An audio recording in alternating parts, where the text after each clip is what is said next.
My sister was actually in the same program that I decided to be in, the mentor program. We realized that it was still going, and I decided that it'd be a good idea for me to get in it. And Rebecca reached out to me separately during the year and asked if I'd be interested in joining the mentor program. The mentor program generally is always looking for men. They tend to get more women volunteers than men. I told her I'd be absolutely interested in doing it, and very glad that I took her up on the offer. We're still friends, and we still go out every month or two.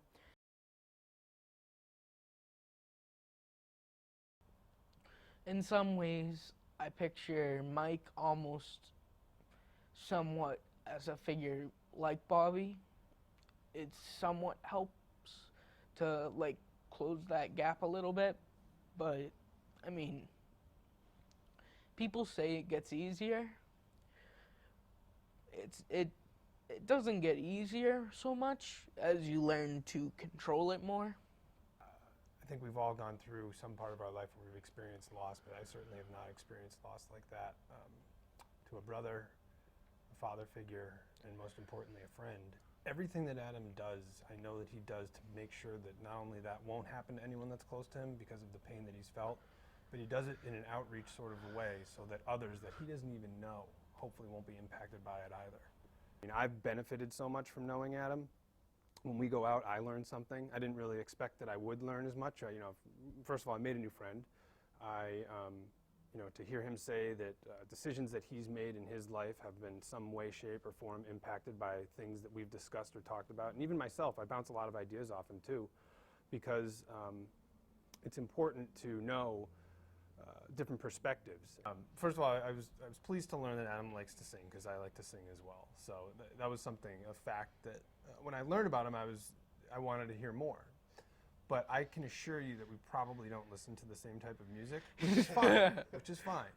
So every time now when I go over to his house to pick him up, I automatically put the station on 103.3. I didn't know that the radio station existed.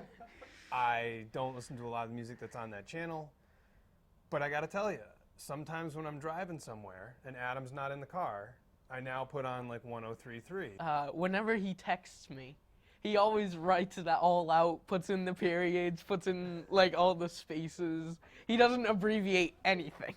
He actually says to me in text, "You don't have to be so formal."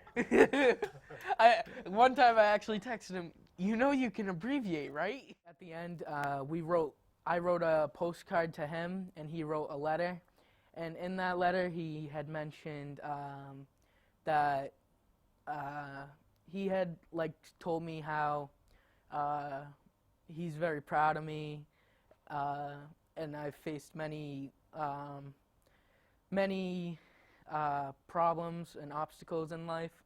He said, "I would love to tell you that life is going to get easier, but to be truthful, it won't. You're going to be facing many more obstacles, and life is only going to get harder, but to see the better in things." You use the term mentor and mentee, and you always think it's going to be this one-way street where the mentor knows all these things. I mean, I've learned so much from Adam, and how to not only compose yourself, but say what exactly has impacted you and the feelings that it's created, these events that occur in life, and it's just, it's really touching to see someone like him do this. It's lasting.